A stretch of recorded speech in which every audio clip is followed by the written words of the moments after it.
श्री कृष्ण शरणम मम। श्री कृष्ण शरणम मम।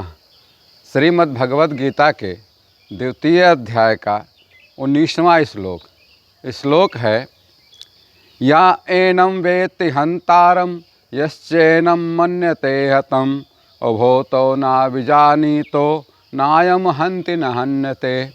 अर्थात इसका अर्थ है, जो लोग इस आत्मा को मारने वाला समझते हैं अथवा जो लोग इसको मरा हुआ समझते हैं, वो दोनों ही अज्ञानी हैं, दोनों नहीं जानते।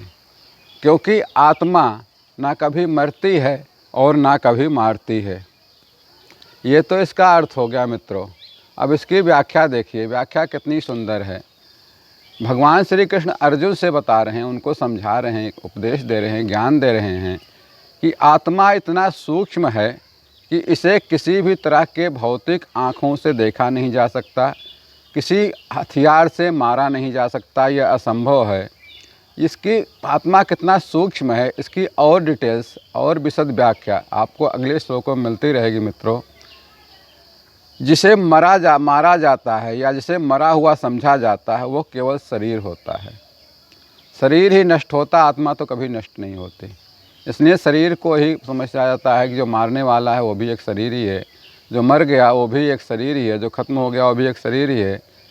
लेकिन दोस्तों एक चीज़ ध्यान रखिएगा, आधुनिक समाज में भी शरीर को वध के लिए प्रोत्साहित नहीं किया जा सकता। ये नहीं कहा जा सकता कि आत्मा तो आपकी ज़िंदा रहेगी, आत्मा तो मरती नहीं, शरीर ख़त्म हो गया तो क्या हुआ। इसका मतलब यह कतई नहीं है कि हत्या, हिंसा, इन सबको प्रोत्साहित किया जा रहा है।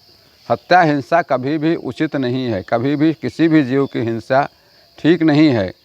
क्योंकि वैदिक आदेश है मां हिंसा सर्वभूतानि।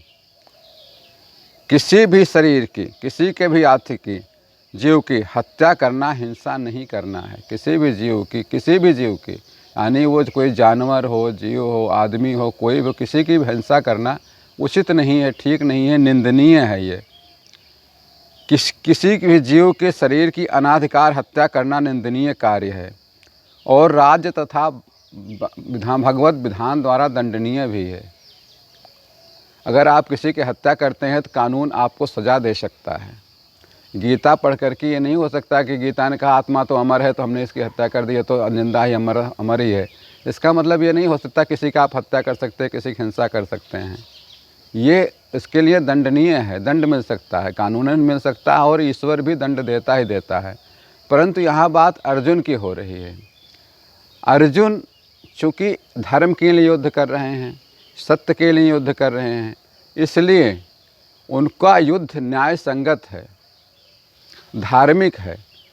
धर्म की रक्षा के लिए कहा है धर्मो रक्षात रक्षिता। अब आप धर्म की रक्षा करते हैं, धर्म आपकी रक्षा करता है। और इसी गीता में ही आगे चल करके आपको श्लोक मिलेगा अहिंसा परमो धर्मः, लेकिन साथ साथ और भी है धर्म हिंसा तथैव च। धर्म की और न्याय की, सत्य की रक्षा के लिए हिंसा हो सकती है, परंतु सिर्फ वो हिंसा करेगा जिसको हिंसा करने का अधिकार है, जिसका कर्तव्य है, जो सही तरीके से कर रहा है। हर किसी के लिए इस तरह की छूट नहीं है।